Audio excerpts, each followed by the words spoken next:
Fala pessoal, sejam todos bem-vindos a mais um vídeo aqui do NS Futebol. Seguinte, hoje nessa segunda-feira eu vou aproveitar que só tem um jogo do Brasileirão, a gente vai fazer o vídeo especial, também vai ser no mesmo horário que esse, de Goiás e Cruzeiro, então você vai ter um vídeo acompanhando esse jogo, a prévia desse jogo. Você vai ter um segundo vídeo do Tite, sobre o efeito do Tite no Flamengo, e agora a gente vai falar sobre um programa da TNT que eu gosto muito e que eu acompanho e que sugiro vocês acompanharem, então eu não vou passar os trechos aqui, mas vou deixar o link ou na descrição ou nos cards para vocês, tá?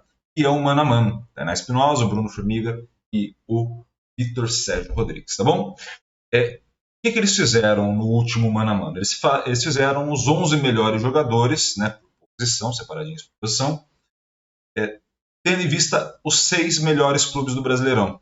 Atlético Mineiro, Red Bull Bragantino, o Grêmio, Flamengo, Palmeiras e Botafogo. Tá? Então, dentro desses, eles selecionaram mais ou menos 4 jogadores por posição e aí fizeram o mano a mano. Tá? Esse vídeo não tende a ser muito longo, tá, gente? Porque eu acho que a reflexão é mais legal vocês acompanharem o vídeo dos caras e virem aqui. Tá? Assim, assista esse, vai lá, assiste o dos caras também e retorna para cá para ver se você concorda ou não, se você prefere a deles ou não, e tá tudo bem. Tá? Quem que eles escolheram por posição dentro do campeonato? Então, o Everton no gol, na lateral direita foi o Mike, na esquerda foi o Juninho Capixaba. Na dupla de zaga, Adrielson, Fabrício Bruno. O trio de meio campo começa com Zé Rafael, Tietê e Arrascaeta. O trio de ataque, Hulk, Paulinho e Soares. Tá? Lembrando que houve disputa por posição. Então, assim, o Hulk disputou como ponta esquerda, o Paulinho como ponta pela direita, então ele disputou pela direita. O Paulinho disputou com o Luiz Araújo, Flamengo, direita. Você tinha ali segmentado. O Hulk disputou com o Bruno Henrique, segmentado pela ponta esquerda. E o Soares, por exemplo, disputou com o Hendrick e com o Tiquinho Soares. Então, centroavante. Tá? Assim, tem uma distribuição aí, de fato, por posição, por característica de posição. Tá? E aí, qual que é o exercício que eu fiz a partir dos dados? E aí, para não sacanear, eu fui até a 34ª rodada nos dados. Não até os dados da 35ª, então não está inserido nenhum jogo da 35ª rodada. Eu fiz também a minha seleção a partir dos 4 que eles escolheram e a partir dos critérios que a gente coleta aqui. Então, o que mudou dessa organização da TNT, né, a partir do ano, para a organização que a gente tem? Muda alguns nomes. Tá? Então, o Everton no gol, unanimidade. Ele é o melhor goleiro da competição. Com as 20 equipes, é o melhor goleiro, sem sombra de dúvidas. Tá? Na lateral direita, por índice, o Marcos Rocha está um pouco melhor que o Mike. Tá? Não é uma grande diferença de performance, mas está um pouco melhor. Tá? Também pelos índices. A dupla de zaga, e a gente vai mostrar mais à frente, pelos jogadores que eles escolheram, o Murilo é o melhor, tá? Isso considerando 50% do tempo jogado, pelo menos. Murilo é o melhor. Fabrício Bruno seria o segundo melhor ali na escala, tá? Então, o melhor ali pela esquerda, um pela direita. Juninho Capixaba, em todos os cenários, seria o melhor dentre os 4 que colocou. Lembrando que quando a gente fez os vídeos dos shorts, Rafinha e também Marcelo estariam entre os melhores laterais do Brasil, considerando os 20. Tá? Rafinha do São Paulo e Marcelo do Fluminense.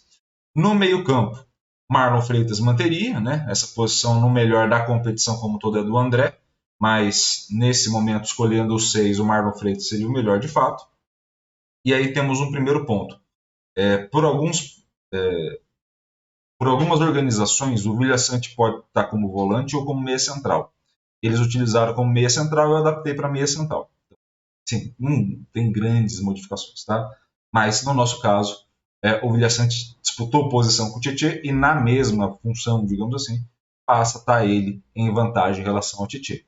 Na outra ponta, o Arrascaeta. Tá? E aí vale um adendo. O Arrasca entra como o melhor jogador, mas ele tem menos minutagens, por exemplo, tem menos minutagem do que o Veiga, por exemplo. Então lá quando você estiver vendo os shorts, por exemplo, e tiver outros jogadores, falei, mas você não escolheu a Arrascaeta no vídeo da TNT lá que você falou? Então, esse daqui eu escolhi pela lista que eles colocaram. Tá? Então, basicamente foi a lista, o melhor da lista. Quando você vai colocar 60% e os outros critérios que a gente coloca, e também liberar para as outras 14 equipes que não participaram dessa estafeta deles, basicamente você tem outros jogadores escolhidos. Tá? Então, Vilha Sante, Arrascaeta, e aí você tem o trio de ataque. Se a gente colocar o Hulk como ponta esquerda e o Paulinho como ponta direita, se mantém os dois. E no ataque, no comando de ataque, pelos 6 que estão ali, o melhor seria o Tiquinho Soares, tá? Não necessariamente o Soares.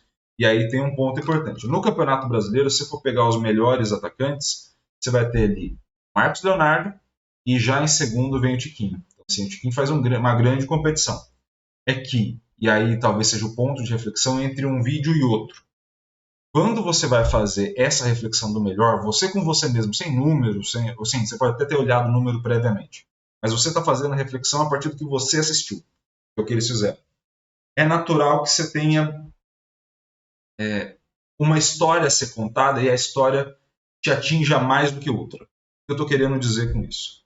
O Tiquinho Soares fez um começo de campeonato avassalador, absurdo, assim como a equipe do Botafogo.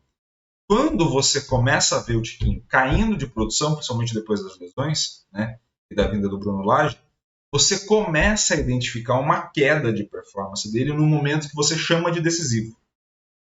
Quando você vai olhar o Soares, por exemplo, ele não vinha fazendo um grande campeonato no primeiro turno, e ele começa, não só no primeiro turno, mas ali nas primeiras 10, 15 partidas ali mais ou menos, ele começa a ter um arranque de campeonato melhor, tá?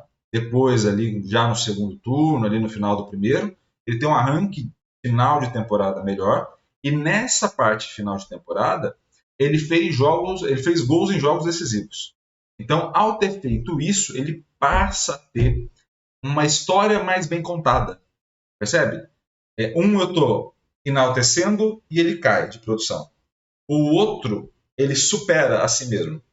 Então, nesse cenário, você tem ou acaba tendo uma influência muito grande, e que o número não vai apresentar isso necessariamente, que é justamente você ter a influência da história. Isso não pega mal, tá? O Soares seria o segundo melhor nessa conta. Sim, está escolhendo o primeiro e segundo, basicamente. Mas perceba como a história toda contada, e principalmente a história vivenciada nesse momento do campeonato, Botafogo em queda, estou gravando isso no sábado, tá, gente? Botafogo em queda, ascensão do Flamengo, ascensão do Palmeiras, o próprio Atlético Mineiro com um segundo turno maravilhoso, mas um primeiro turno muito mais ou menos, e a gente vai colocando jogadores dessas equipes justamente porque essa contagem da história influencia a nossa análise. Isso não é negativo, é só uma questão de influência. Tá? O que eu fiz também para vocês, para a gente terminar esse vídeo, tá?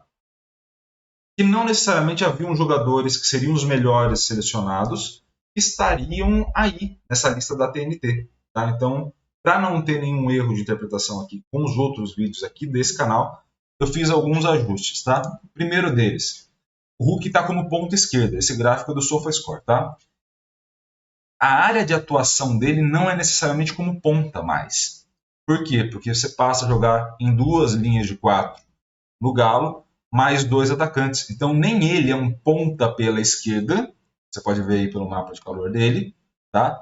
Nem o Paulinho necessariamente é um ponta. Tudo bem, ele tem uma parte um pouco mais sistematizada aqui pela esquerda, mas não necessariamente ele é um ponta. Ele vira um atacante de fato. São 2 atacantes móveis. Não tem um centroavante e 2 atacantes. Você passa a ter 2 atacantes mais de mobilidade. Então, quem vem fazendo essas pontas são os meias. Você passa a ter uma linha com 4 meio-campos, 2 abertos mais pela ponta e 2 atacantes que movimentam mais livremente. Tá?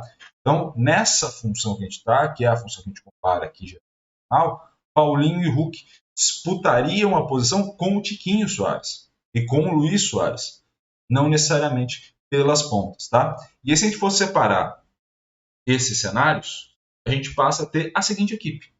E aí eu acho legal da gente também colocar, porque também é um complemento à visão de um outro ponto de vista que é só numérico. Né?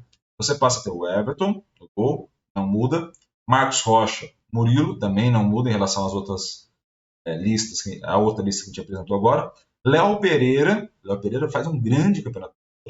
Juninho Capixaba, Otávio do Atlético Mineiro, muito bom jogador, pelo menos numericamente vem apresentando índices excelentes, é um dos melhores volantes que a gente passa a ter.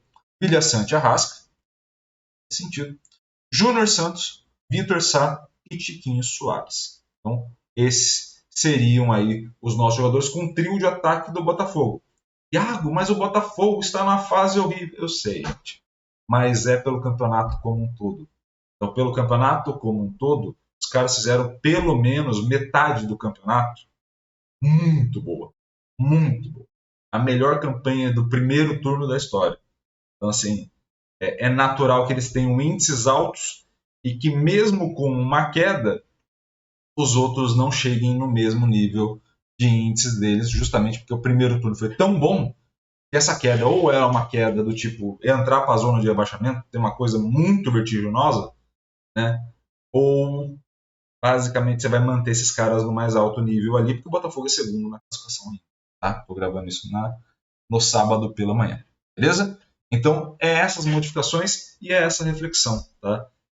A gente conta as histórias e é importante interpretar isso emocionalmente por diferentes vieses. E aí não é uma questão de certo ou errado. É uma questão que a gente tem os números como um padrão e pode até ter eles como um ponto de partida, mas que toda essa história e formulação dessa história também influencia. Então, o que a análise de jogo traz para o jornalismo esportivo, ou o que o jornalismo esportivo traz para a análise de jogo?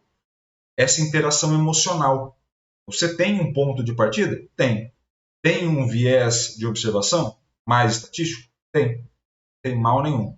Ele complementa o viés de quem está ali sentindo a emoção que está tendo no jogo, sentindo os comportamentos, tendo o comentário mais subjetivo de fato, que não é negativo, que é complementar. Então, de um lado, a análise tende a complementar esse tipo de discussão, e do outro, esse tipo de discussão tende a fortalecer um viés da análise, que é uma autorreflexão, que é uma reflexão do tipo, por que ele está considerando esse critério e eu não? Por que ele pensou nessa parte e eu não? O que está influenciando para ele construir essa narrativa e não está me influenciando para desenvolver esses números? Tudo isso você tem que estar mais atento para fazer, para aprender com o outro de fato. Isso também é importante. Então, assim, vão lá, assistam, tá muito legal o programa da TNT. Espero que vocês gostem desse também, claro. Mas percebam como tem pontos de vista diferentes e todos são válidos. Tranquilo? Espero muito que vocês tenham gostado desse vídeo. Se gostou, curta, comente, compartilhe esse vídeo com o máximo possível de gente. É claro, se inscreva no canal e ative o sininho para receber todas as notificações. Um grande abraço a todos. Obrigado pelo carinho e pela audiência. E valeu. Até a próxima.